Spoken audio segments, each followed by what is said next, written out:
பகவத்கீதை 6வது அத்தியாயம் தியான யோகம் 11வது வகுப்பு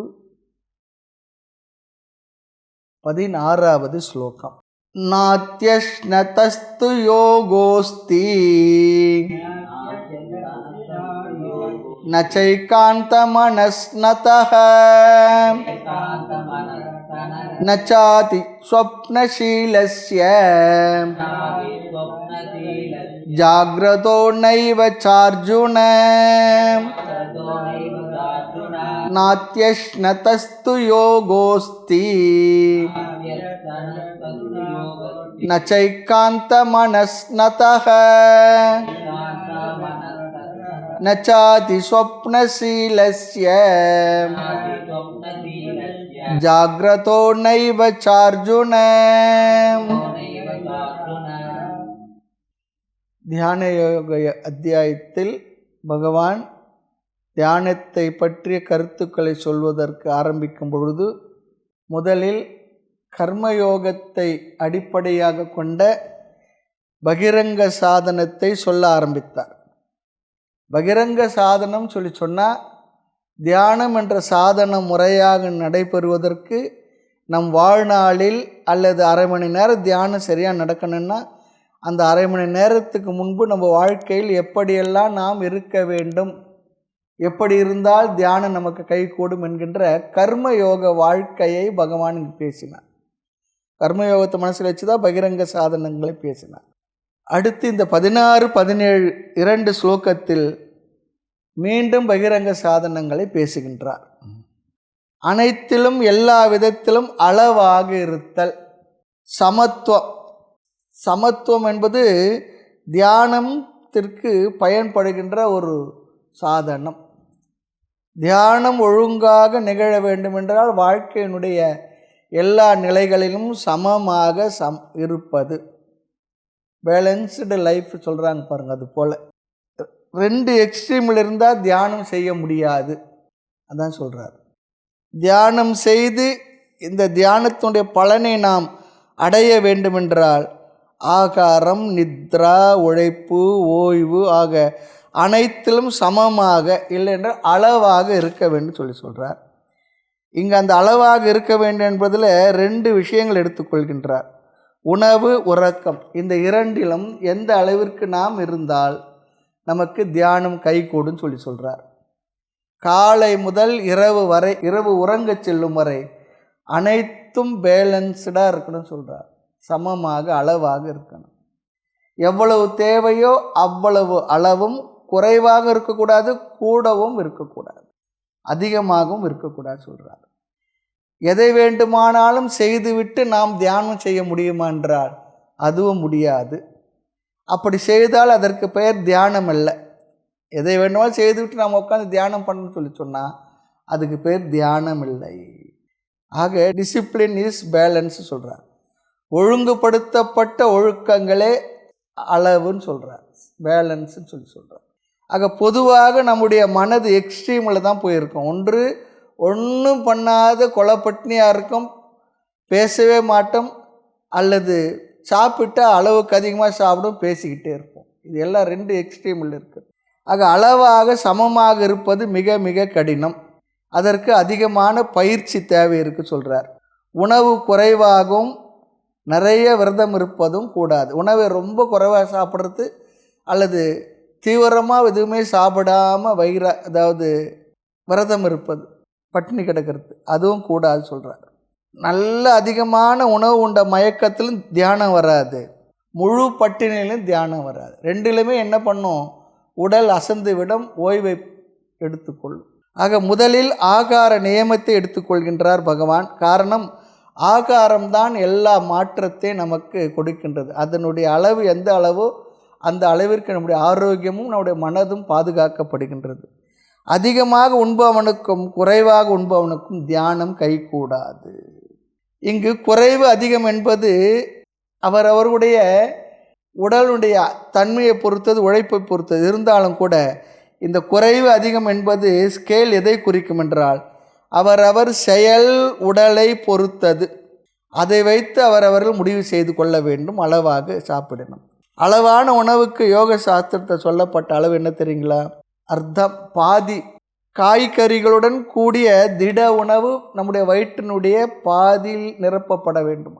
அடுத்து இந்த காய்கறினா வெஞ்சனம், பழக்கமான சொல் தான். அடுத்து கால் பகுதி நீரால் நிரப்பப்பட வேண்டும். அரை வயிறு நல்ல திட உணவு, காய்கறிகளுடன் கூடிய உணவு. வெறும் அரிசி சாதம் மட்டும் இல்லை, காய்கறிகளுடன் கூடிய உணவு அரை வயிறு. பிறகு கால் வயிறு நீரால் நிரப்பப்படணும். இப்போ என்ன, முக்கால் வயிறு நிரம்பி இருக்கும். உதகம் நீர். அடுத்து வாயுனுடைய சஞ்சனார்த்தம், கொஞ்சம் வாயு சஞ்சாரம் பண்ணுறதுக்கு அல்லது உணவானது அப்படி வயிற்றில் சென்று விரட்டி போடணும் இல்லையா, அதுக்காக சதுர்த்தம் கால் பகுதி காலியாக இருக்கணுமா. அப்போது அரை வயிறு சாப்பிட்ணும், உணவு இருக்கணும், கால் பங்கு நீர் நிரம்பி இருக்கணும், மீதி கால் பங்கு எம்டியாக இருக்கணும்னு சொல்கிறார். இது யாருக்கு? சாப்பிட்றதுக்கு முன்னே முழு வயிறு காலியாக இருக்கிறவங்களுக்கு இந்த அளவு, மேலே மேலே போட்டுக்கிட்டு இருக்கிறவங்களுக்கு இந்த அளவு இல்லை. அப்போ தான் இந்த அளவு பசிக்கும் பொழுது. இன்னொன்று இருக்குது, இன்னொரு அளவு சொல்கிறார், பசிக்கும் பொழுது சாப்பிட்ணும், சாப்பிட்ட பிற்பாடு கொஞ்சம் பசி தெரியணுமா. பசிக்கும்போது சாப்பிட்ணும், சாப்பிட்ட பிற்பாடு கொஞ்சம் பசி தெரியும் பொழுது எந்திரிச்சிடணும்னு சொல்கிறார். இதுவே முறை. இது தொடர்ந்த பயிற்சியினால்தான் கொஞ்சம் வருஷம் ஆகும் அப்படி பழகிறது, நம்முடைய இயல்பாகிறது. இது யோக சாஸ்திரம் சொல்லுகின்ற ஒரு முறை. இப்போ எப்படி நாம் இருக்கோன்னு சொன்னால் 90% ஸ்தூல பதார்த்தம், 15% காப்பி இல்லை நீர் எதுனா சாப்பிட்றோம். இதுதான் 105 ஆயிடுதுன்றார். சொல்லுவாங்க சிலர் மூக்கை பிடிக்க சாப்பிட்றது, நெஞ்சு முட்டை சாப்பிட்றது சொல்கிறாங்க பாருங்கள். அது போல் ஆக மத்திய பிரதேசம் காலியாக இருந்தால் தான் உத்தரப்பிரதேசம் மூளை வேலை செய்யும், இல்லைன்னா என்ன ஆகும், அதுவும் மந்தமாகிடும். அவ்வளோதான். ஆக பாகவதத்தில் ஒரு கதை இருக்குது. ஒரு மாணவன் அதி புத்திசாலியாக, ஆசிரியர் கேட்குறதுக்கு முன்னே பதிலை சொல்லிக்கிட்டே இருந்தான், முந்திரி கொட்டைன்னு சொல்லுவாங்க. அது போல் அதனால குருநாதர் சொன்னார், அவன் சாப்பிட்ட பிற்பாடு ஒரு 1/2 லிட்டர் எருமை பாலை கொடுங்கன்னார். சாப்பிட்ட பிற்பாடு அதில் பாலை கொடுங்கன்னார். அதிக உணவு என்ன ஆகும், மந்தமாக்கிடும். ஆக அதிகமான உணவே நோய்க்கு காரணம், மிதமாக இருப்பது மிக மிக கடினம். புத்தர் என்ன பண்ணார், அதிக போகம் அவருடைய அரண்மனையில் எந்த கஷ்டமும் தெரியாத அப்பா வளர்த்துட்டார். எதையுமே கண்ணில் படாமல் இருக்கணும். நம்ம பிள்ளைங்களே அப்படி தான், ஒரு சிரமம் இல்லாத வளர்க்கணும். நாம் பட்ட கஷ்டம் பிள்ளைங்க படக்கூடாதுன்னு நினைக்கிறோம். அதுதான் நாம் பண்ணுற ஒரு தப்பாகிடுது. அவங்களுக்கு நம்ம பட்ட கஷ்டம் அவங்களுக்கு தெரியும்னா அவங்களும் அந்த கஷ்டங்களை பட்டால் தான் வாழ்க்கையோட அனுபவங்கள் அவங்க மேலே பெரியவங்களாகும்போது அவங்களுக்கு பயன்படும். புத்தர் அப்படி அவங்க அப்பா வளர்த்துட்டார், ஒரு கஷ்டமும் தெரியாது, ஒன்றையும் கண்ணில் பார்க்காம. பிறகு வெளியில் ஒரு நாள் வரும்போது சில உண்மைகள்லாம் தெரிந்து கொண்டார். தெரிந்த பொழுது முழுமையான கடினமான வாழ்க்கை அப்படியே நேர் எதிராக திரும்பிட்டார். சாப்பாடு கூட சாப்பிடாமல் அப்படியே உட்காந்துக்கிட்டு இருந்தார். அப்போ அந்த பகுதி அந்த பக்கம் வழியாக அவர் புத்தராக அரண்மனை விட்டு வெளியே வந்தபொழுது அப்புறம் மாடு மேய்க்கிறவ அந்த ஒரு சின்ன ஒரு வீணை போல் அந்த வாசித்துட்டு வந்தானா. வீணை கம்பி அதிகமாக முடிக்கினாலும் பாட முடியாது, தளர்வாக இருந்தாலும் அதை மீட்ட முடியாது, அளவாக இருக்கணுன்றது அந்த பாட்டினுடைய அர்த்தம். அவர் காலத்தில் இருந்த மொழி பிராகிருத மொழி சொல்லுவாங்க. அவர் உபதேசமெல்லாம் பிராகிருத மொழியில் இருந்தது சொல்லுவாங்க. அதனால தான் மக்களை மிக எளிமையாக அந்த அவருடைய உபதேசங்கள் சென்று அடைந்தது என்று சொல்லுவார்கள். அப்படி அந்த மொழியில் பாடின அந்த பாடலுடைய கருத்து என்ன, அதிகம் டைட்டு பண்ணாலும் கம்பி அறுந்துடும், தளர்வாக இருந்தால் அந்த இசை வராது, அளவாக இருந்ததுன்னா அதை நாம் மீட்டினோம்னா இசை வரும்னு சொன்னார். அதை கேட்ட உடனே புத்தர் பிற்பாடு எந்திரிச்சு உணவு சாப்பிட்டாருன்னு சொல்லுவாங்க. பேலன்ஸாக இருப்பது ரொம்ப கடினம்னு சொல்லுவாங்க. ஆக சில பேர் இன்னொன்று பண்ணுவாங்க, அல்சர் வந்துடும் சொல்லி சாப்பிட்டுக்கிட்டே இருப்பாங்க. சில பேர் சுகர் வந்த பிற்பாடு அதிகமாக சாப்பிட ஆரம்பிச்சிடுவாங்க. 1 மணி நேரத்துக்கு ஒருக்க ஜீரணமாகுதல் போட்டுக்கிட்டே இருக்கணும்னு சொல்லிட்டு. அப்படிலாம் இல்லை, இடையிடையே சாப்பிட்றது. அதுக்கு வாரியார் ஒரு கதை சொல்லுவார். அம்மா சமையல் ஆரம்பிச்சிட்டாங்க, வெந்நீர் வச்சாங்க. அந்த காலத்தில் குக்கர் இல்லாத காலம், அரிசி போட்டிருந்தாங்க.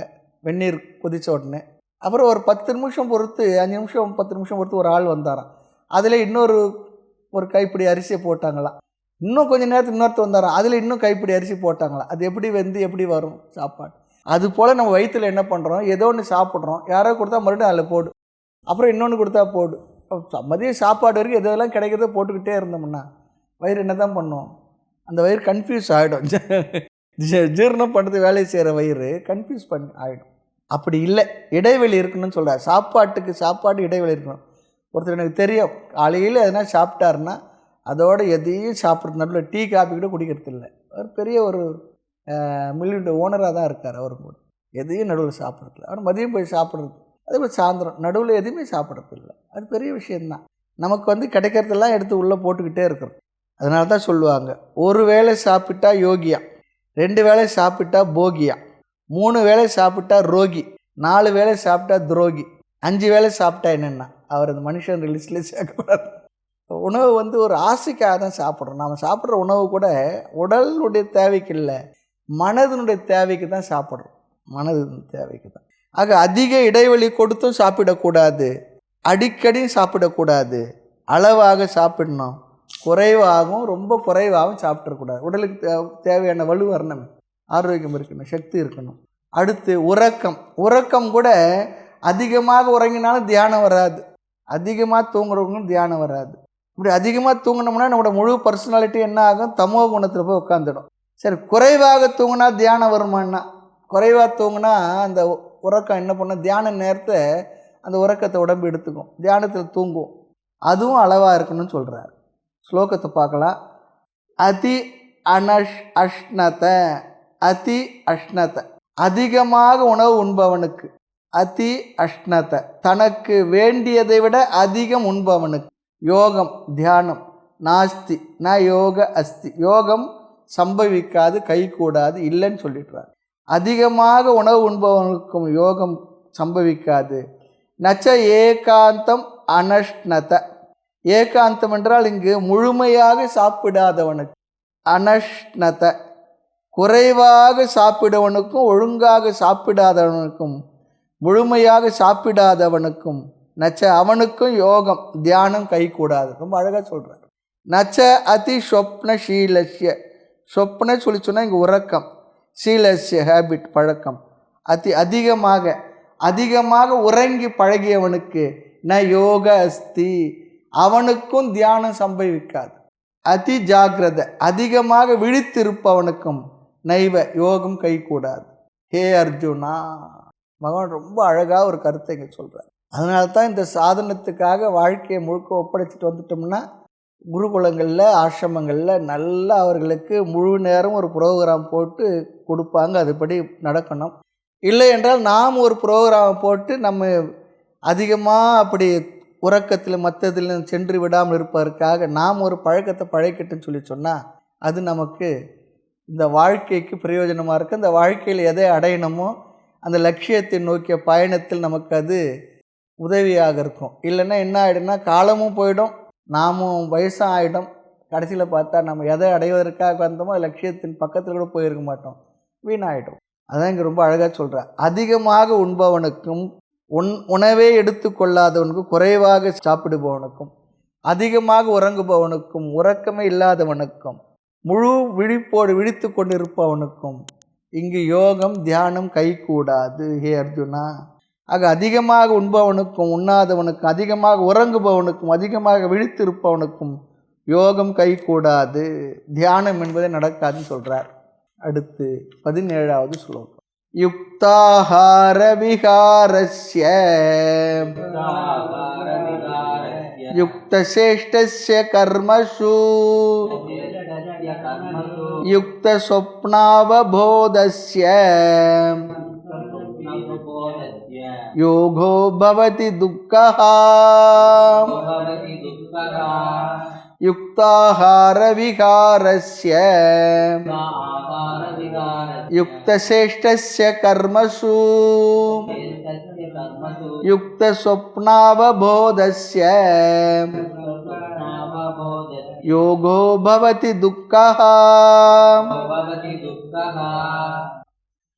இந்த ஸ்லோகத்தில் பகவான் மேலும் 2 விஷயங்களில் உணவு, செயல்கள், ஓய்வு, உறக்கம், இதுலேயும் சமத்துவம் வேணும்னு சொல்லி சொன்னார்.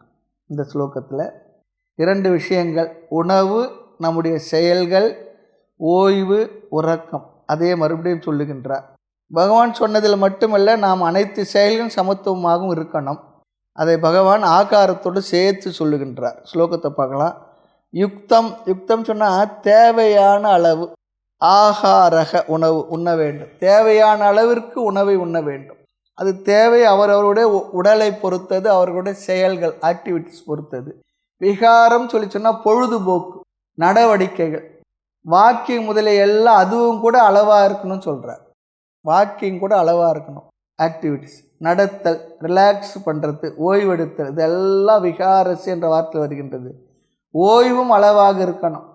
விகாரம் சொல்லி சொன்னால் ஓய்வுன்னு சொல்லிட்டுறார். ஓய்வு எடுக்கிறேன்னு சொல்லிட்டு எப்போ பார்த்தாலும் ஓய்வாக இருக்கிறது இல்லை. ஆக நம்முடைய மனதுக்கு தொடர்ந்து வேலை கொடுத்து வந்தாலும் கூட சலிச்சிடும் சில நேரத்தில். ரிலாக்ஸும் செய்யணும், அதுவும் தேவை. மாறுதல், மாற்றம், டைவர்ஷனும் தேவை தான். அது கொஞ்சம் தேவை. அதிகம் ரிலாக்ஸ் பண்ணால் மைண்ட் லூஸ் ஆகிடுன்னு சொல்கிறேன். லூஸ் ஆகிடுன்னா வேறு எத்தனை ரொம்ப சாதாரணமாக ஆகிடும், அவ்வளோதான். தியானத்தில் என்ன பண்ண முடியாது, ஸ்திரமாக நம்மால் இருக்க முடியாது. கொஞ்சம் மனதை ரொம்ப தளர விட்டுனா மீண்டும் அதை ஒரு நிலைக்கு கொண்டு வருவதற்கு சிரமமாகி விடுகின்றது. பொழுதுபோக்கு அதிக நேரம் செலவு பண்ணால் வாழ்க்கையை பொழுதுபோக்கு ஆக்கிவிடும். அதுதான் சொல்கிறார். ஆசிரமங்களுக்கு வந்துட்டோம்னா படிக்கிற ஹேபிட் இருக்குது. எப்பொழுது படிக்கும் பருவத்தில், மாணவ பருவத்தில் காலை படிப்பு, மதியம் படிப்பு, இரவும் படிப்பு சொல்லி சொன்னால் அது என்ன இருக்கும், ரொம்ப ஒரு மாதிரி இறுக்கமாக தான் இருக்கும். அதற்கேற்ற மனநிலை இருக்கணும், அல்லது ஓரளவுக்கு அங்கே ரிலாக்ஸும் இருக்கணும். நம்ம கேம்பெல்லாம் அப்படி தான் பண்ணுறாங்க. கொஞ்சம் நல்லா ரிலாக்ஸாகவே ப்ரோக்ராம் போட்டு அவங்கள அழைச்சிட்டு வந்து பண்ணிட்டு போகிறாங்க. சில பேர் முழுக்க அவங்கள டைட்டாக படிப்பு படிப்பு படிப்புன்னு சொல்லி வச்சுருக்கிறாங்க. அது ஆட்களை பொறுத்து இருக்குது, ஆர்வத்தை பொறுத்து இருக்குது. இருந்தாலும் கூட கொஞ்சம் நமக்கு எல்லாருக்குமே வாழ்க்கையில் ரிலாக்ஸாகவும் இருக்கணும். முழுக்க அப்படி ஆகிடக்கூடாது. அதை அளவுபடுத்தி ஒழுங்குபடுத்தி நாம் அதில் நடந்து கொள்ள வேண்டும். அடுத்து யுக்த சேஷ்டஸ்ய கர்மசு, நம்முடைய கடமைகளில், கர்மசு செயல்களில், சேஷ்ட செயல்களை செய்வதிலும் யுக்தக அளவு வேணும் சொல்கிறார். நம்முடைய கடமைகள், வேலைகள், செயல்கள் அளவு வேணும். சில பேர் ஒர்க்காகாலிக் சொல்லுவாங்க பாருங்கள். எப்போ பார்த்தாலும் ஏதாவது செய்துக்கிட்டே இருக்கணும், செய்யாமல் ஒன்றும் இருக்க முடியாது. அப்படி இருக்கிறது அதுவும் கூட கூடாது சொல்லி சொல்கிறார். யாருக்கு? இந்த தியான யோகிக்கு. காரணம், உடலும் மனதும் அவனுக்கு அளவாக செயல்கள் ஈடுபட்டிருந்தால் மனசு தியான நேரத்தில் தியானத்தில் ஈடுபடும்.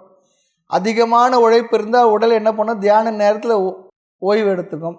அதிகமாக மனசில் நிறைய படித்து அது இதுன்னு சொல்லியிருந்தால் அந்த மனது என்ன பண்ணும், கொஞ்சம் ஓய்வு எடுத்துக்கும். அப்புறம் தியானம் நடக்காது. அப்புறமா அங்கே தூக்கம்தான் இருக்கும், கொரட்டையோடு தூக்கம் இருக்கும். ஆக நம்முடைய கடமைகள், வேலைகள், செயல்களில் அளவு வேண்டும். சிலர் பேர் என்ன பண்ணுவாங்க, பொருள் ஈட்டுவதற்காக வேலைகள் அதிகமாக செய்வாங்க, சாப்பாடை கூட பார்க்க மாட்டாங்க. அதிகமாக அப்படி செயல் அதிகமாக ஈடுபட்டாலும் தியானம் நமக்கு கை கூடாது சொல்லுவாங்க. ஹெல்த்தை பணயமாக வச்சு வெல்த்தை சம்பாதிப்பாங்க. அப்புறம் வெல்த்து கிடைச்ச பிறகு ஹெல்த்து போயிடும். அந்த வெல்த்தை வச்சு ஹெல்த்தை பார்த்துக்குவாங்க. அப்புறம் என்ன, எல்லாம் தானிக்கு தீனி சரி போயிடுது, அவ்வளோதான். அப்படி இருக்கக்கூடாதுன்னு சொல்லி சொல்கிறார். ஆக அளவாக இருக்க வேண்டும். ஆக அளவான உணவு, அளவான உறக்கம், அளவான ஓய்வு, அளவான உழைப்பு, அளவான செயல், அளவான பொழுதுபோக்கு, அளவான விளையாட்டு முதல் கொண்டு எல்லாவற்றிலும் ஒரு அளவு இருக்கட்டும்னு சொல்லி சொல்கிறார். இது நமக்கு ஆரம்பத்தில் பழக்கிக்கொள்ள முடியுமா என்றால் சிரமமாகத்தான் இருக்கும். இருந்தாலும் கூட இந்த அளவுகளை நாம் புரிந்து கொண்டு இருந்து நம்ம செயல்களில் நாம் இவைகளை கடைபிடித்தால் தியான யோகியாக ஆகலாம் என்று பகவான் சொல்லுகின்றார். யுக்தக அளவாக, சொப்பனம் சொல்லி சொன்னால் உறக்கம், அவபோதஸ்ய விழிப்பிலும் அளவாக இருப்பார். எப்போ பார்த்தாலும் கொட்டை வீழ்ச்சிட்டு இருக்கிறது அப்படியும் இல்லை. ஆமாம், நாம் இதை சேர்த்துக்கணும். என்ன, எப்போ பார்த்தாலும் டிவி பார்க்குறது, எப்போ பார்த்தாலும் ஊர்வம்பு பேசுறது, எப்போ பார்த்தாலும் உடற்பயிற்சியே செய்துக்கிட்டு இருக்குது, அதுவும் கூட அவசியம் இல்லை. உடற்பயிற்சியும் தேவை தான், ஒரு அளவு இருக்குது, அவ்வளவுதான். ஆக இயற்கை உணவு, சில பேர் பார்க்குற சில முகாம்கள்லாம் போய்ட்டு வரோம். இயற்கை உணவு, ஒரு டம்ளர் தண்ணியை 1 மணி நேரம் 1.5 மணி நேரம் அப்படியே மெதுவாக குடிக்கிறது சொல்லுவாங்க. அப்படி சாப்பிட்டா நல்லதுன்னு சொல்லுவாங்க. சிலதெல்லாம் ரொம்ப டூ மச்சாக தெரியுது, நமக்கு டூ மச்சு தான். ஆக அளவுக்கு மீறி எது செய்தாலும் சரியாகாது என்ற கருத்தை இந்த ஸ்லோகத்தில், சென்ற ஸ்லோகத்தில் நெகட்டிவாக சொன்னால் இந்த ஸ்லோகத்தில் பாசிட்டிவாக சொல்கிறார், அளவுன்னு சொல்கிறார். யோகக, இங்கே தியானமானது அவனுக்கு என்னவாம், துக்கக, மனதில் துக்கத்தை நீக்குவதாக அமையும். இந்த அளவாக வைத்து கொண்டு தியான யோகியாக இருந்தால் தியானம் செய்தால் அவனுக்கு அந்த தியானம் அவனுக்கு துக்கத்தை போக்கும் ஒரு சாதனமாக இருக்கும். ஆக இவ்வாறு செய்தால் தியானம் அவனுக்கு துக்கத்தை நீக்கும் சாதனமாக அமையும். இல்லையேல் அதுவே துக்க சாதனம் ஆகிவிடும் சொல்கிறார். துக்கக யோகக, துக்கம் சொல்லி சொன்னால் யோகத்துக்கு அடைமொழியாக சொன்னார். துயரத்தை நீக்கும் தியானமானது பவதி நடைபெறும், துக்க யோக சம்பவதி. அப்பொழுதுதான் தியானமும் நடைபெறும். துக்கத்தை நீக்கும் தியானம் அவனுடைய அவனுக்கு அப்பொழுதுதான் சம்பவிக்கும், இல்லையேல் சம்பவிக்காதுன்னு சொல்லி சொல்கிறார். முதலில் என்ன சொன்னோம்? தியானம் துக்கத்தை நீக்கும் சொல்லி சொன்னோம். அல்லது துக்கத்தை நீக்க சாதனமாக பயன்படும் என்றும் பார்த்தோம். இரண்டாவது, துக்கத்தை நீக்கும் தியானம் இப்படி இருந்தால்தான் நடைபெறும், சம்பவிக்கும் சொல்லி சொல்கிறார். ஆக 16, 17 2 ஸ்லோகங்களில் பகிரங்க சாதனங்களை ரொம்ப அழகாக சொன்னார். நம்முடைய பேச்சு, நம்முடைய செயல், நம்முடைய உறவுகள் அனைத்திலும் அளவாக இருக்கணும். அதிக சுகமும் அதிக துக்கத்திலும் தியானம் செய்ய முடியாது. வாழ்க்கையே பேலன்ஸ்டாக இருக்கணும்னு சொல்லி சொல்கிறாங்க. வாழ்வு முழுவதும் சமநிலை. இப்போது இதில் தியானம் செய்கிறதுக்கு நம்ம முயற்சி பண்ணுறோமோ இல்லையோ, வாழ்க்கையே சுகமாக இருப்பதற்கு பேலன்ஸ்டு மைண்டாக பேலன்ஸாக இருந்தோம்னா வாழ்க்கையே சுகமாக இருக்கும். வாழ்வே தியானம் சொல்லி சொல்கிறாங்க. அளவான உணவு, அளவான உறக்கம், அளவான ஓய்வு எல்லாம் சாதாரணமாக நம்முடைய வாழ்க்கையை சிறப்பாக இருக்க வைக்க பயன்படுபவை. அடுத்து 18வது ஸ்லோகம். யதா விநியதம் சித்தம் ஆத்மன் ஏவாவதிஷ்டதே நிஷ்பிருஹ சர்வ காமேப்யக யுக்த இத்யுச்யதே ததா. யதா விநியதம் சித்தம் ஆத்மன் ஏவாவதிஷ்டதே நிஷ்பிருஹ சர்வ காமேப்யக யுக்த இத்யுச்யதே ததா. இந்த 18 அடுத்த ஸ்லோகம் 19 இரண்டிலும் கூட இந்த தியானத்தினுடைய தன்மையை பேசுகின்ற 2 ஸ்லோகங்களில் தியான சொரூபத்தை பேசுகிறார். நாம் பார்த்தோம், இந்த முழு அத்தியாயமும் பகிரங்க சாதனம், அந்தரங்க சாதனம், தியான சொரூபம், தியான பலன், இந்த 4 தலைப்பில் தான் இந்த கருத்துக்கள் வரும் சொல்லி பார்த்தோம். இந்த 2 ஸ்லோகங்களில் தியானத்தினுடைய தன்மைகள், தியானத்தினுடைய முதிர்ந்த நிலை எப்படி இருக்கும், என்னவாக இருக்கும், எப்பொழுது இந்த தியானம் நமக்கு கைகூடும் அதையும் சொல்கிறார். தியானம் கைகூடியவனுக்கு அவன் எப்படி இருப்பான், அல்லது அவனுடைய மனது எப்படி இருக்கும், இதுவரை பார்க்காத கருத்து இங்கே சொல்கிறார். ஆக அர்ஜுனுடைய கேள்வி இந்த அத்தியாயத்தில் வரப்போகின்றது, அதையும் பார்ப்போம். ஆக பகிரங்க சாதனம், அந்தரங்க சாதனம், தியான பலன், தியான ஸ்வரூபம், இதுதான் வரும் பார்த்தோம். இங்கு தியானத்தில் என்ன செய்ய வேண்டும், இங்கு பேசப்படும் தியானம் எப்படிப்பட்டது, இப்படி இந்த தியானம் செய்தால்தான் இப்படிப்பட்ட பலனு வரும் என்றெல்லாம் இங்கே சொல்லுகின்றார். இதில் முக்கியமான கருத்து ஒன்று இருக்குது. தியான சொரூப முகவுரை, 2 விதமான தியானம் இருக்குது என்பதை நாம் முகவுரையிலே பார்த்தோம். அதை மறுபடியும் ஞாபகப்படுத்தி கொள்ளலாம். தியானம் என்பது பொதுவான வார்த்தை. அதில் முதல் தியானம் உபாசனா சொல்லி பார்த்தோம். 2வது தியானத்துக்கு இன்னொரு பேர் கொடுத்தோம், நிதித்தியாசனம் சொல்லி பார்த்தோம். உபாசனம் என்பது நாம் சாஸ்திரங்களை படித்து ஆத்ம ஞானத்தை பெறுவதற்கு முன் செய்கின்ற தியானம். அது ஞானத்தை அடைய நம்மை தகுதிப்படுத்தும் தியானமாகவும் பார்த்தோம். அடுத்து ஆத்ம ஞானத்தை அடைந்த பிறகு, தகுதியை அடைந்து ஆத்ம ஞானத்தை அடைந்த பிறகு நாம் செய்கின்ற தியானம் நிதித்தியாசனம் சொல்லி பார்த்தோம். நிதித்தியாசனம் என்றால் ஞானத்தை அடைந்த பிறகு நாம் செய்கின்ற தியானம். இது அடிக்கடி நடுவில் பார்த்து கொண்டே வருகின்றோம். ஞானத்தில் நிலை பெற செய்கின்ற தியானம் எது? நிதித்தியாசனம். நாம் எந்த அறிவை குருவுடைய உபதேசம் மூலமாக சாஸ்திரம் நமக்கு உபதேசித்ததோ, நாம் தெளிவாக சந்தேகமில்லாமல் பெற்ற அந்த அறிவில் நிலை பெற்று இருப்பதற்காக, நிலை பெறுவதற்காக செய்கின்ற தியானத்துக்கு பெயர் தான் நிதித்தியாசனம். ஏன்னா நம்ம நிறைய பேருக்கு அறிவு இருக்குது, ஞானம் இருக்குது, நாலேஜ் இல்லாமல் இல்லை. ஆனால் அந்த அறிவின்படி நம்மால் செயல்பட முடிவதில்லை, அறிவில் நிற்க முடிவதில்லை. அப்படி அறிவில் நிற்க பழகுகின்ற சாதனத்தை பெயர் தான் நிதித்தியாசனம். ஆக தியானத்தில் நாம் சரியாக புரிந்து கொண்டதை விட தவறாக புரிந்து கொண்டது அதிகமாக இருக்குது இந்த தியானம் என்ற வார்த்தையில், தியானம் என்ற சாதனத்தை. இந்த தியானம், பக்தி, இதெல்லாம் என்ன சொல்கிறாங்கன்னா ஆன்மீகம், இதெல்லாம் ஒரு மாதிரி மிஸ்டிக் வேர்ட்ஸ். நாம் சரியாக புரிஞ்சு தான் நினச்சிருப்போம். ஆனால் அது ஆழ்ந்து உள்ளே செல்லும்போது தான் நாம் புரிந்தது சரியானதில்லை என்று பிறகு தான் தெரியும். ஆனால் இந்த வார்த்தைகள் நமக்கு சகஜமாக நாம் கேள்விப்பட்ட வார்த்தை, நாம் கூட உபயோகப்படுத்துகின்ற வார்த்தை. அவர் ரொம்ப பக்திமான், நான் தியானம் பண்ணுறேன், நான் யோகா பண்ணுறேன், ஒரு பெரிய ஆன்மீகவாதி, இந்த வார்த்தையில் நம்ம கேள்விப்பட்டிருக்கிறோம். ஆகவே இங்கு நமக்கு குழப்பம் இருக்கக்கூடாது. ஆக தகுதிப்படுத்த தியானம் பலது இருக்கின்றது. சம தியானம், சமாதான தியானம், பண்பு தியானம், relaxation meditation, concentration meditation, expansion meditation, value meditation, அப்படிலாம் நாம் அந்த தியானத்தை பல வகையாக பிரித்து பேசியிருக்கின்றோம். ஆக இனி இங்கே தியானம் என்ற வார்த்தை பொதுவானது. அதில் உபாசனை என்பதும் நிதித்தியாசனம் என்பதும் 2 விதமான தியானம் இருக்குது. உபாசனம் என்பது ஞானத்தை பெறுவதற்கு, ஆத்ம தத்துவ ஞானத்தை, சாஸ்திரத்தை கேட்டு அந்த ஆத்ம ஞானத்தை பெறுவதற்கு முன்பு செய்கின்ற தியானம் உபாசனை. ஆத்ம ஞானத்தை பெற்ற பிறகு செய்கின்ற தியானம் நிதித்தியாசனம். ஆக இங்கே இதனுடைய 2க்கு உள்ள வேறுபாடு என்னவென்றால், 2க்குமே விஷயம் வேறு வேறு. இங்கு சகுண பிரம்மம், அங்கு நிதித்தியாசனத்தில் ஆத்ம தத்துவம் அல்லது நிர்குண பிரம்மம், 2 வேறு வேறு. ஞானத்துக்கு முன் தியான விஷயம் உடல், பொருள், வேறு விஷயங்கள் அது நாமரூபமாக பண்புகளாக கூட இருக்கலாம் தியானம் செய்வது உபாசனையில். ஞானத்துக்கு பின் விஷயமாக இருப்பது நிதித்தியாசனத்தில் ஆத்ம ஞானம் அல்லது ஆத்ம தத்துவம், மெய்ப்பொருளை பற்றிய உண்மை.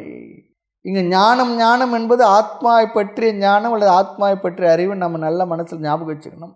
ஆத்ம ஞானத்துக்கு முன் நம்முடைய தியானத்தில் இந்த உலகத்தில் இருக்கக்கூடிய நாம ரூபங்களை தியாகம் செய்து உலக விவகாரங்களை விட்டு ஈஸ்வரனுடைய நாமங்களை எடுத்துக்கொண்டு சகஸ்ரநாமமும் மற்றதோ பாராயணமும் மற்றதோ மனசில் நினச்சி நிறைய ஜபம் பண்ணுவது, நிறைய இறைவனுடைய கல்யாண குணங்களை நினைப்பது, அதெல்லாம் நாம ரூபத்தில் நம்முடைய மனசு இருக்கும் உபாசனையில்.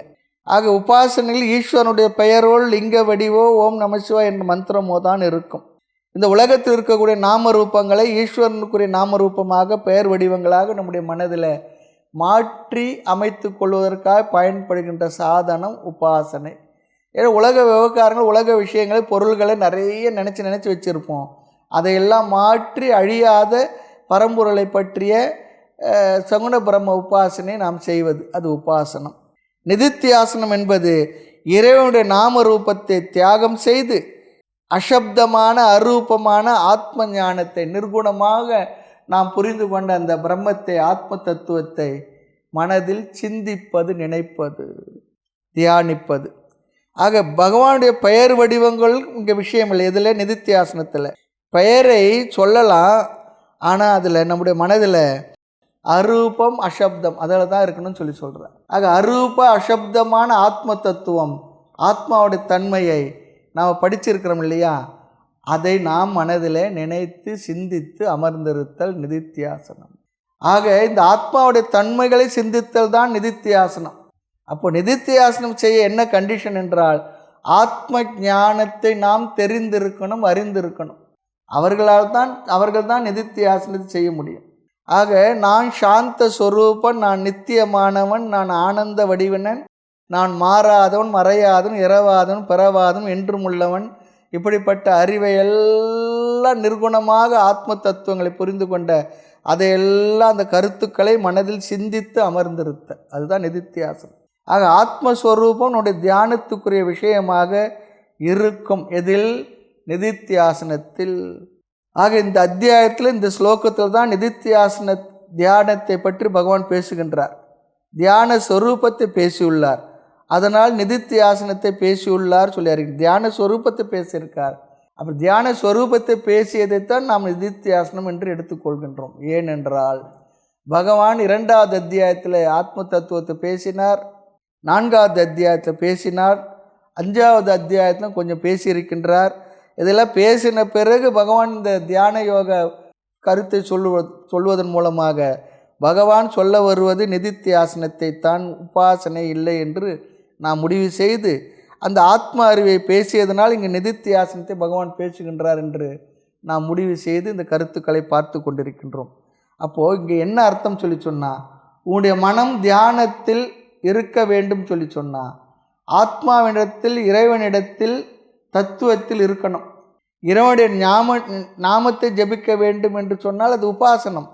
ஆத்ம அறிவை சொல்லி அந்த அறிவை தியானிக்க வேண்டும் சொல்லி சொன்னால் அது நிதித்தியாசனம்.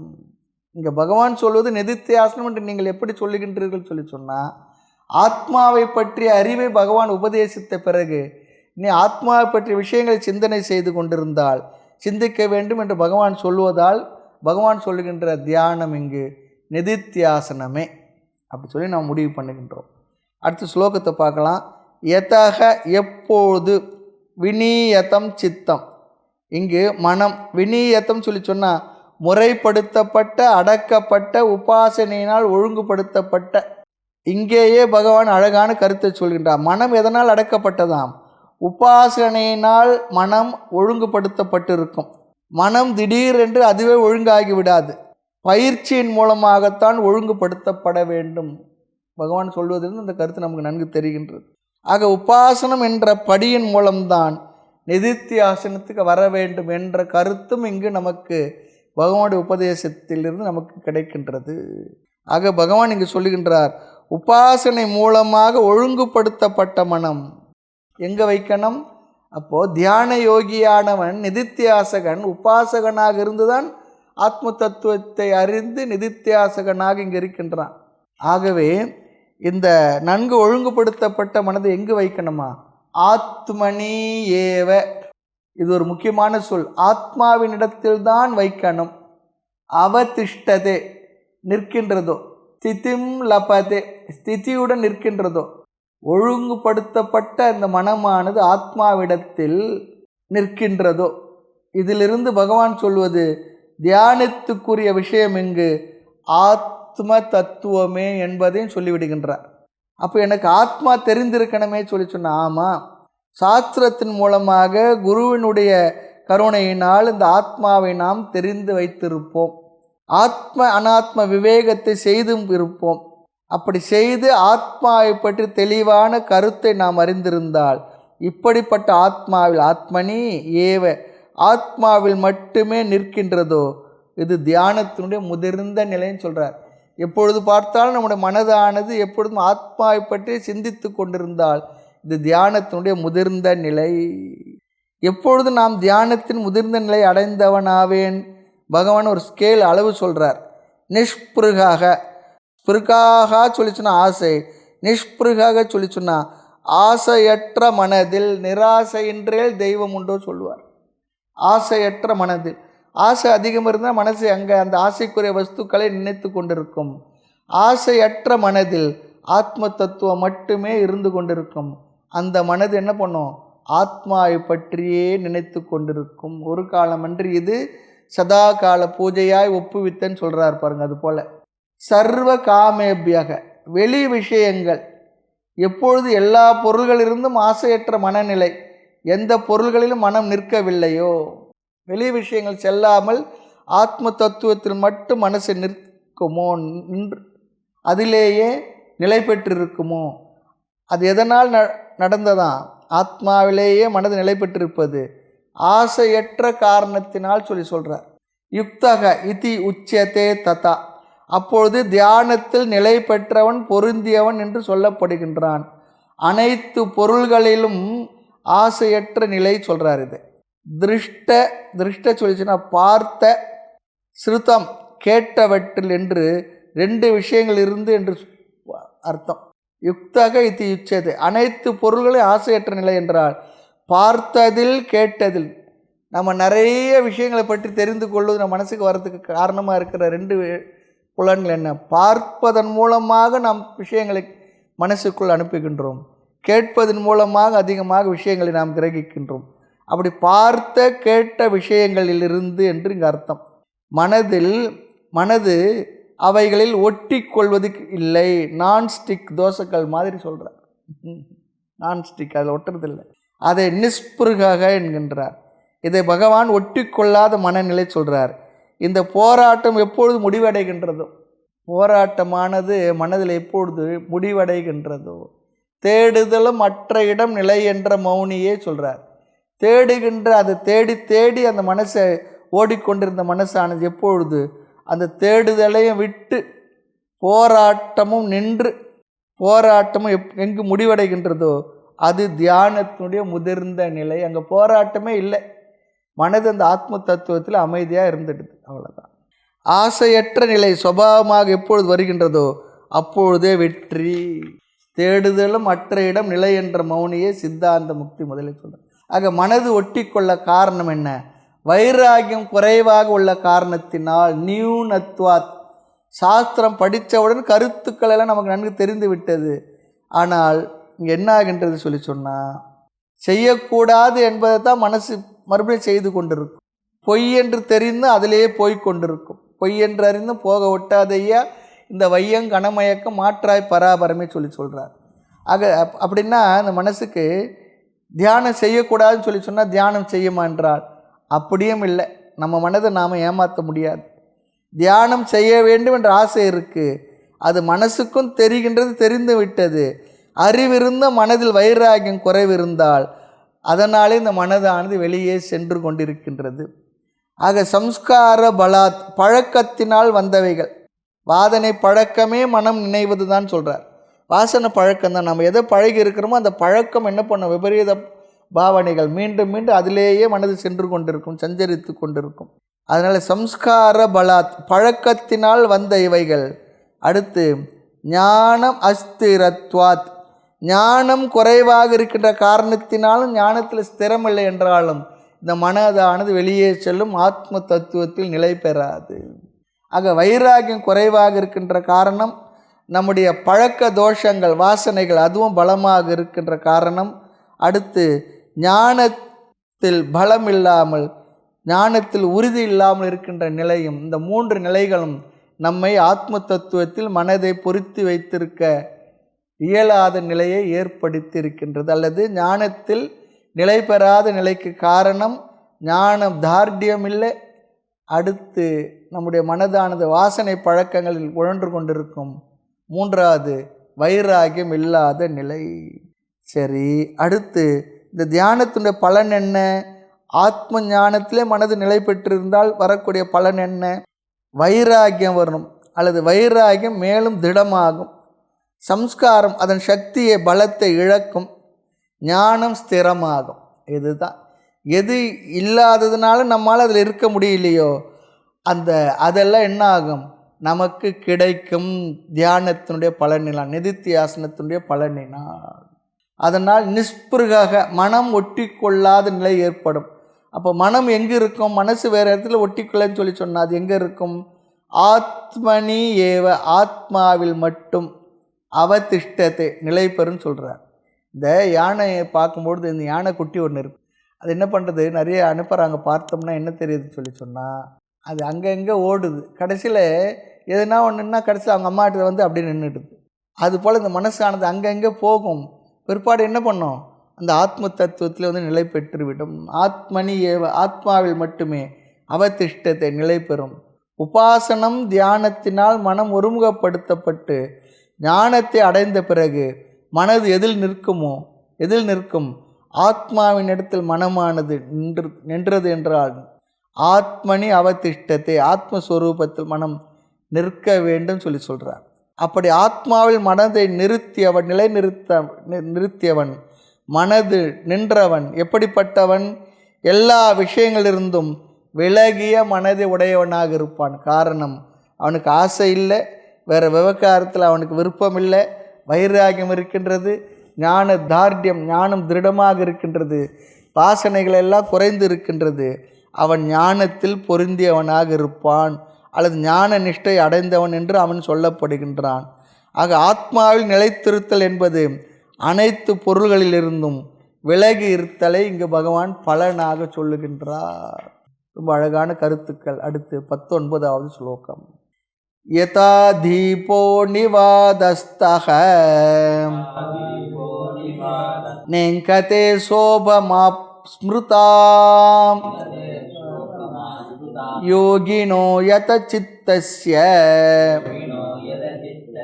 யுஞ்சதோ யோகமாத்மனஹ. யதா தீபோ நிவாதஸ்தஹ நேங்கதே சோபமா ஸ்மிருதாம் யோகினோ யத சித்தஸ்ய யுஞ்சதோ யோகமாத்மனஹ. இந்த ஸ்லோகத்தில் ஞானம் கைகூடியவன் அல்லது ஆத்மாவில் நிலை பெற்ற மனதை உடையவனாக இருப்பவன் எப்படிப்பட்டவனாக இருப்பான்? அவனுடைய நிலையை, அவனுடைய தன்மையை இங்கு வர்ணிக்கிறார். ஞானத்தில் நிலை பெற்ற ஞான நிஷ்டனாகிய ஞானியை இங்கு வர்ணிக்கணும். அவனுடைய மனதை வர்ணிக்கிறார். நிதித்தியாசனம் என்னும் சாதனம் கைகூடி அதன் பலனை அடைந்தவன், அவனை ஒரு உதாரணம் மூலமாக இங்கு பேசுகின்றார். ஒரு தீபம் இருக்கின்றது. அது அந்த தீபமானது எப்படி அசைவற்று நிற்குமோ, காற்றில் ஆடாமல் அசையாமல் நிலை பெற்று அப்படியே அசையாமல் எரிந்து கொண்டிருக்குமோ, அது போலன்னு சொல்கிறார் அவனோட மனது. அந்த சுடரை மனதிற்கு ஒப்பிடுகின்றார். அந்த விளக்கு ஸ்தூல சரீரத்துக்கு ஒப்பிடுகின்றார். அந்த சுடர் மனதுக்கு ஒப்பிடப்படுகின்றது. தீபமானது எங்கு வைக்கப்பட்டுள்ளது? காற்று அதிகமாக அடிக்காத இடத்தில் வைக்கப்பட்டுள்ளது. எரிய தேவையான காற்றும் இருக்கு, காற்று வேகமாக வீசவும் இல்லை. ஆனால் அது சுடரை அசைக்கவும் இல்லை. காற்று இருக்கு, காற்று இருந்தால் தான் அக்னி எரியும். ஆனாலும் அது அந்த சுடரை அசைக்கவில்லை. அந்த சுடரை போல நிதித்தியாசன மனமானது அசையாது இருக்கும் சொல்கிறார். அசையா மனம், அலையாத மனம், சற்றும் அசையாது இருந்து கொள் அறிவாகி நெஞ்சே சொல்கிறார் பாருங்க. அப்படி இருக்கு. காற்றை ஆசைக்கு உதாரணமாக சொல்லுகின்றார். காற்றை ஆசைக்கு உதாரணமாக சொல்கிறார். இப்போ ஆசை இல்லை, அதனால மனசு அவன் அசை இல்லை. ஆசையனும் பெருங்காற்றோடு மனது அலையும் காலம் மோசம் வரும்னு சொன்னார். அதனால் என்ன? கற்றதும் கேட்டதும் தூர்ந்து முக்திக்கான நேசமும் நல்வாசமும் போய் புலனாயில் கொடுமை பற்றி நிற்பரந்தோ தேசு பழுத்த அருள் பழுத்த பராபரமே நிராசை இன்றில் தெய்வம் ஒன்று சொன்னார். இங்கு காற்றானது ஆசைக்கு ஒப்பிடப்படுகின்றது. அந்த நிதித்தியாசகனுடைய மனது சுடருக்கு ஒப்பிடப்படுகின்றது. அந்த தீபமானது அவனுடைய உடலுக்கு ஒப்பிடப்படுகின்றது. ஸ்தூல சரீரத்துக்கு ஒப்பிடுகின்றான் எண்ணெயுள்ள அந்த விளக்கை. ஆக நம்முடைய மனம் அசையும் தீபம் போல இருக்குமா. ஆசையானது மனதை ஓட வைக்கின்றது, அலைய வைக்கின்றது, சஞ்சலப்படுத்துகின்றது. காற்றிலிருந்து சுடரை காக்க வேண்டுமென ஒரு சுவர் வேணும். அது என்ன? அந்த சுவர் தான் வைராகியம், ஆசையற்ற மனநிலை. ஆக ஞானம் என்ற தீபத்தை பாதுகாக்கணும்னு சொன்னால் ஆசையினால் தாக்கப்படாத மனது என்ற சுடரை அசையாமல் அமைதியாக வைத்திருக்க வேண்டும். ஸ்ரத்தையனும் வாழும் உதவி சொல்கிறார். மௌன மந்திராதிக்கிய வித்தையை வேந்தருளிய சொல்கிறார்.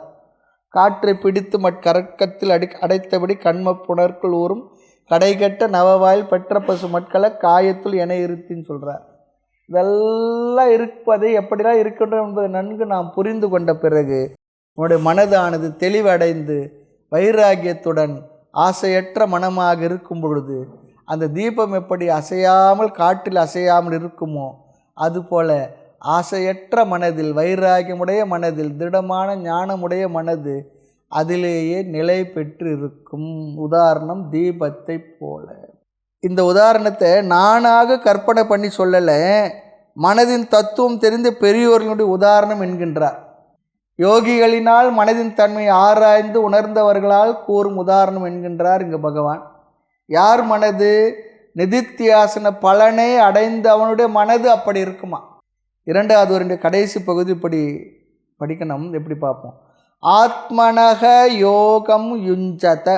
ஆத்மனக ஆத்மாவை பற்றிய, ஆத்மாவை குறித்த, விஷயீகிருத்திய ஆத்மாவை பொருளாக கொண்ட யோகம் தியானம்.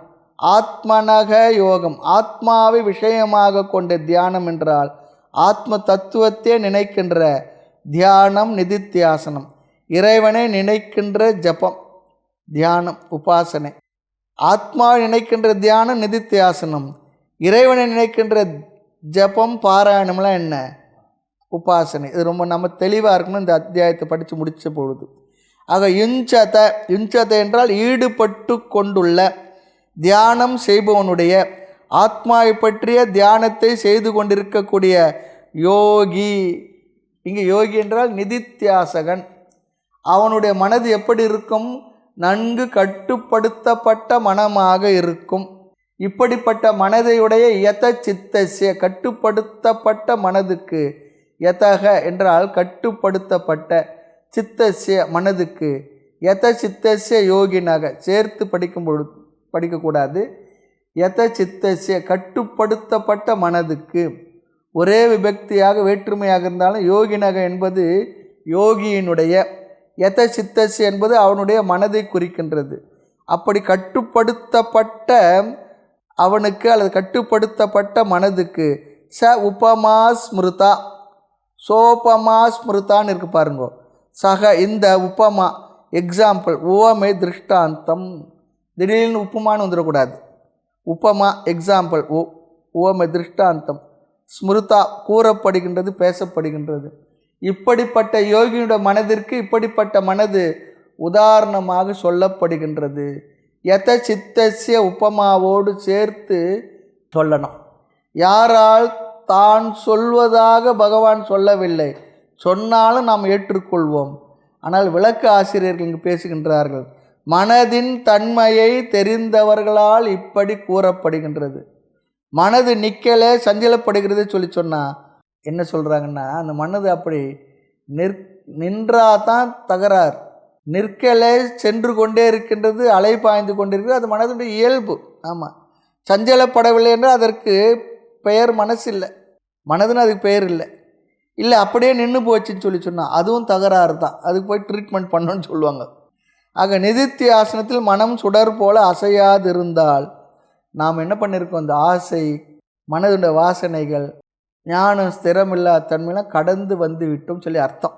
ஆனால் தீபம் வைக்கும்பொழுது என்ன பண்ணணுமா, இந்த ஒவ்வொரு நாளும் தீபத்தை வைக்கும்போது இந்த தத்துவத்தை மனசில் நாம் நினைக்கணுமா. வீட்டுக்கெல்லாம் பார்க்கலாம், காமாட்சி தீபம், மீனாட்சி தீபம்லாம் கொளுத்து சாயந்தரத்தில் கொளுத்தி வைப்பாங்க, காலையிலையும் பொருத்தி வைப்பாங்க, அதுக்கு பூஜையெல்லாம் பண்ணுவாங்க பாருங்கள். அதுபோல் இந்த தீபத்தை ஏற்றும்போது நம்முடைய மனதும் இப்படி அசையாத அலையாத மனம் நமக்கு இருக்க வேண்டும் என்று பிரார்த்தனை பண்ணிக்கணும். ஆக யதா யதா என்றால் எப்படி, தீபக சுடரானது எங்கு வைக்கப்பட்டுள்ளது, வாதக காற்று, நிவாதக காற்று இல்லாத இடம், சதி வைக்கப்பட்டுள்ளது. ஜோதி அசைக்கின்ற அளவு அங்கு காற்று இல்லை. அப்போ எப்படி என்றால் நேங்கதே, இங்கதே என்றால் அதற்கும் இதற்கும் அலைவதற்கு பெயர், ந இங்கதே என்றால் அதற்கும் இதற்கும் அசைவதில்லை. இங்கனம் சொல்லிச்சுன்னா அதற்கும் இதற்கும் அலைவதற்கு பெயர், ஃப்ளிக்கரிங் சொல்கிறோம் பாருங்கள். அது நேங்கதே என்றால் ந கம்யதே, ஆடுவது அசைவதில்லை, நேராக நிற்கின்றது. யோகியின் மனம் ஏன் அப்படி இருக்கு, நம்முடைய மனம் ஏன் அப்படி இல்லை? மனது எதில் ஈடுபடுகின்றதோ, எதில் அது ஆசை வைத்திருக்கின்றதோ, எதில் இந்த விவகாரத்தில் அதற்கு விருப்பம் இருக்கின்றதோ, அபிமானித்திருக்கின்றதோ, அப்படிப்பட்ட தன்மையை அது ரிஃப்ளெக்ட் பண்ணுறது. சாந்தமான ஆத்மாவிடத்தில் நிற்கும் பொழுது சாந்தத்தை மனது பிரதிபலிக்கும், வெளிப்படுத்தும். ஞானியுடைய மனம் ஆத்மாவில் இருப்பதனால் ஆத்மாவுடைய சாந்த ஸ்வரூபம் அவனுடைய மனதிலும் பிரதிபிம்பிக்கின்றது. ஆக இந்த இடத்துல மனது எங்கே இருக்கோ அப்படி எதில் இருக்கோ அப்படி தான் இருக்கும். மழை நீர் எங்கு விழுகின்றதோ அந்த பூமியினுடைய தன்மை எடுத்துக்கொள்வதைப் போல அனாத்மாவில் இருந்தால் அது அமைதி இல்லாத முக்குணத்துடன் அலைந்து கொண்டிருக்கும், ஆத்மாவில் இருந்தால் அதன் தன்மையில் இருக்கும். ஆத்மாவுடைய 3 சொரூபம் என்ன, சத்து சித்து ஆனந்தம். உலகிலுள்ள ஜடப்பொருள்கள் எல்லாமே ஆத்மாவுடைய சத்ஸ்வரூபத்தை பிரதிபிம்பிக்கின்றது. களிமண் இருக்குது, 20 பானை செய்கிறாங்க, அல்லது பானை செய்கிறாங்க, 20 பானை, எத்தனையோ ஒரு பானை வச்சுக்கோங்க. களிமண் இருக்குது, பானையுடைய இருப்பு களிமண்ணை சார்ந்தது, பானையுடைய இருத்தல் களிமண்ணை சார்ந்தது, பானையை சார்ந்ததில்லை. களிமண் இருத்தலை பானை பிரதிபிம்பிக்கின்றது. அதுபோல உலகில் எதையெல்லாம் பார்த்து இருக்கின்றது என்று நாம் சொல்கின்றோமோ, அது இருக்குது இது இருக்கு என்று, அவையெல்லாம் ஆத்மாவுடைய பிரதிபிம்பம்.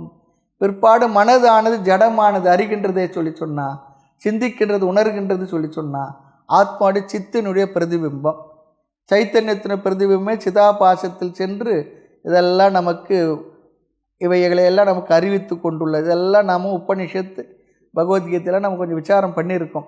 ஆக சைத்தன்யத்தினுடைய சத்தம்சத்தை இங்கே நாம் விசாரம் பண்ணலை, அதுவும் இருக்கின்றது. ஆத்மாவுடைய ஆனந்த அம்ச பிரதிபிம்பம் எங்கு பார்க்கலாம் என்றால் அதை நாம் பார்த்திருக்கின்றோம், யோகியுடைய மனதில் பார்க்கலாம். யோகி என்றால் இங்கு நிதித்தியாசரகன். மனம் எந்த விக்ஷேபமும் இல்லாத பொழுது, மனதில் எந்த விதமான விவகாரம் இல்லாமல், அலையாமல், சஞ்சலப்படாமல், சலனம் இல்லாமல் இருக்கும் பொழுது ஆத்மாவுடைய ஆனந்தம் அவனுடைய மனதில் பிரதிபிம்பிக்கின்றது. இப்பொழுது நம்முடைய மனம் ஆத்மா ஆனந்தம் என்று சொன்ன பிறகும் கூட ஆத்மா ஆனந்தம் என்று நாம் தெரிந்து கொண்ட பிறகும் கூட ஆனந்தம் ஏன் என் மனதில் தெரியலே, நான் உணரலே சொன்னால் மனதனுடைய விக்ஷேபத்தினால், மனதனுடைய சஞ்சலத்தினால் நாம் அதை அறியவில்லை. ஞானனிஷ்டன் மனதின் பிரதிபிம்பத்தை, ஆத்மாவுடைய ஆனந்த பூர்ண நிலையை அவன் மனது அசையாத காரணத்தினால், அமைதிப்படுத்திவிட்ட காரணத்தினால், அல்லது ஆத்மாவை பற்றி அறிவிலேயே மனது நிற்கின்ற காரணத்தினால், தீபத்தை போல, அதனால் அவனுக்கு என்ன, அந்த ஆனந்த பிரதிபிம்பம் நன்கு அவனுக்கு தெரிகின்றது. ஏன் அவனுக்கு அசைவில்லை சொன்னால் ஆசை இல்லை. ஏன் அவனுக்கு ஆசை இல்லை? வைராகியத்தினால். ஆக நமக்கும் ஆரம்பத்தில் வைராகியத்தினால என்ன பண்ணணும், இதையெல்லாம் காப்பாற்ற வேண்டும்.